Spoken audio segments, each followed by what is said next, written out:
get a chance to do my live I typically do that's educational.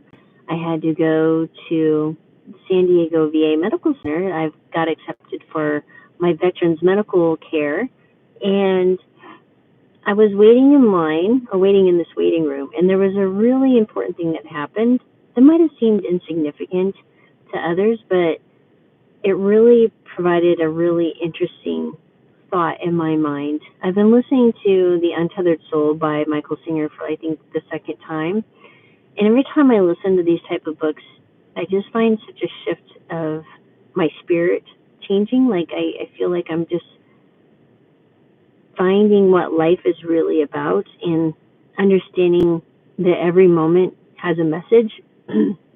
So I really I'm considering doing every day, taking a moment from my own life and sharing with you how I'm finding the message in the moment about how to live life more deeply and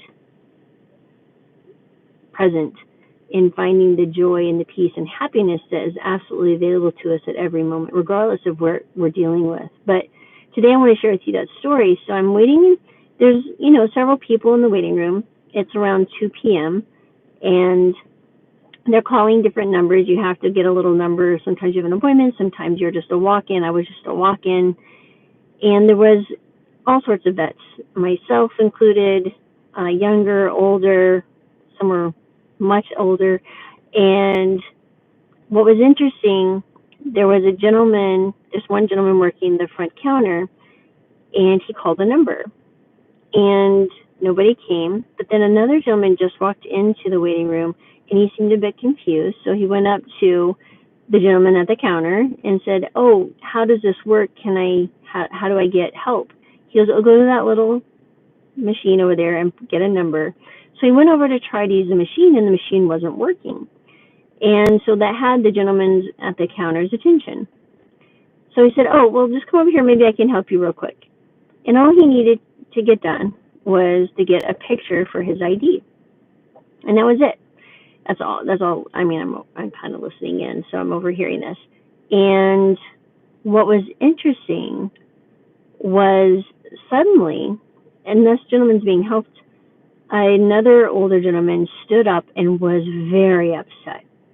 And he walks over and he goes, "You realize there's several of us that have been waiting here for a really long time that haven't had our number called, and you just let someone come and who's just been here and just get help without getting a number?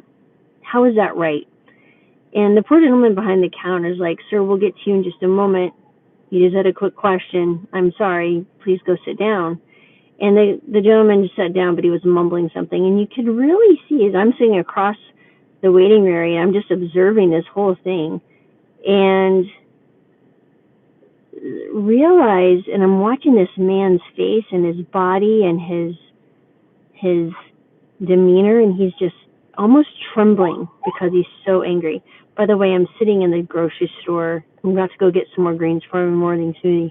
But I really felt compelled to share this with you guys. But so he's sitting there with this, and there's fire trucks coming. I don't know what the message is here, but that's what the red light is flashing on my face. So here's this gentleman sitting in this waiting room, shaking because someone allowed someone else, and he felt like he's been deprived of something because his turn has come and gone or whatever. And this gentleman's number was like the next one up. So, I mean, he's just furious, just sitting there, you could literally probably see steam coming off his head. So within, 3 minutes, there's this gentleman is fine. So this gentleman just came in and asked a question, was asking for help. So then this guy come over here and starts getting upset. He goes and sits down. But what's interesting was I want to pay attention to the man who left. So the man got helped, and he starts walking out, and he is beside himself now. And as he's walking out, there's a lady sitting. I don't know if he knew her. Here's a lady sitting here, and he starts telling her about the situation and starts cussing himself. He just came in and asked for help, and now he's leaving in a very perturbed manner and, just saying loud enough that this other man could probably hear him. And I'm just watching this whole interaction going, what is going on here, right? Like, why? Because we get so caught up in our emotions, we feel like, this small event is going to allow to us to take over and just ruin our day. Do we forget we are little humans on this planet spinning in the middle of the universe? Does it really matter what is going on because someone got ahead of you in a line? It just blew my mind. And I'm sitting here, and I'm pretty sure it's because I have Michael Singer bouncing around in my head. And I'm sitting back and observing my own self. How am I feeling? How would I have reacted before? Maybe I would have sided with the gentleman who got upset because he was waiting for so long. Or maybe I would have been upset because he made such a big deal, or someone else. So anyway, I'm thinking to myself, going, how interesting to observe just the same emotions in my own body, but then to observe how one person's energy affected not only this other gentleman who was getting helped, but everyone around him. And then what was really interesting, this gentleman's turn came up and he refused to sit down. He goes, and the guy behind the counter smiled, and he goes, and the guy that was perturbed earlier, he goes, I'm not going to smile at you, and don't you smile at me. But the response from the guy behind the counter was brilliant. He goes, sir, today we're not going to escalate. How can I help you? Please have a seat.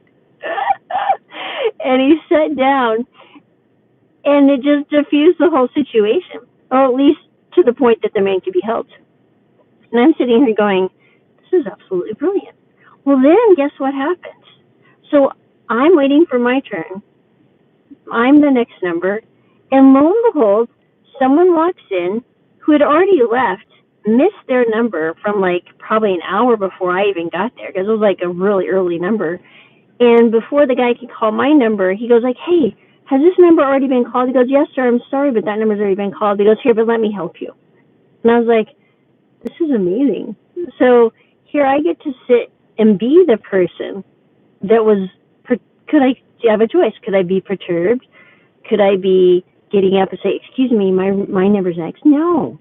Instead, I just sat back and going, how interesting that life is unfolding, that I also get to experience what that other man had, and I have a choice now because I'm sitting back and observing the moment instead of reacting to the moment.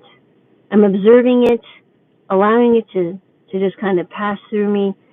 And as I sit there, then I can make a clear choice of how I want to be. How do I want to react in this world?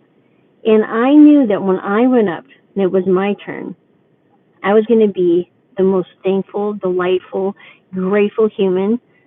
Because I can only imagine, it's kind of like the people who work at the DMV. They must get the worst, like, reactions from people. Anyway, what was interesting after this, though, the gentleman who was helping people behind the counter, he goes, I need a break. He was telling his coworker, someone else, he goes, I can't keep going. So he walks off, and so then no one's there to even call my number. And then a lady comes out a little bit before that, and she goes, must be working behind. She's like, she comes out and talks to all of us in there, and she goes, I'm really stressed out right now. I'm going to the chapel, but y'all may not even want to stay here. It's a much longer wait. Maybe you can take care of all your issues online, but just to know that you may not even be helped today. And I was like, well, that's okay. I drove half an hour. I'm okay to wait. And she goes, she was so stressed. I don't know what happened with her, but she's like, I'm gonna go to the chapel now. I just need help. I just need to go. I'm like, okay. So I'm just sitting here observing all of these interactions with these people, just utterly mesmerized by what's occurring in this one little tiny space in this big old earth that's in this big old universe, thinking, thank you so much for this message in this moment. What can we learn? So my question to you is, do you allow your emotions to carry you away and ruin your day? But I would say this is the other part too, is maybe you cling to a really happy moment, and then when it fades away, you get sad and you try to make it even, keep clinging to it even more. This really is the same coin, but two sides. Yeah. So what if we just step back and allow allow it, enjoy it in the moment, but give ourselves space so we can speak clearly, so we can take an action if needed. Maybe we choose not to, but we just flow with it. Because the event's already happened. The reality is it's here. It's there. Why fight reality? Why get upset about it? It is what it is. I know it seems so cliche, but it really is profound truth. Anyway, I just had to share this with you guys because there's literally a message for each of us in every single moment that is occurring. And like there was before I went online, I'm like, I'm sitting here with all these people walking around. I'm sure they think I'm nuts, but that's okay. So I had this inner feeling of almost hesitancy to share this with you, but because of my, I don't know, concern for what people are thinking about me, I don't really care. And that was great. That was a message in the moment. Yeah. So there's that. So please comment below, what is your message in your moments? I would love to learn from you, because the more we learn from each other, it's going to make our moments even more enriched and more beautiful and more precious, because you don't get another message in another moment because that moment has passed. So every single day it's unfolding. Every single day is an opportunity to learn wisdom and joy and love and be present and just be happy with whatever life's unfolding for you, even if it's not the best circumstances, or even if you're maybe have emotions of pain or loss. But what a beautiful thing that you get to experience it before we die, because death literally could be a breath away for any of us. So there's that, guys. I wish you well. Sending you gratitude and joy and love and healing and happiness for all of you. And I hope you find your message in your moment, because boy, I sure had a really good one today. All right. Blessings, everyone.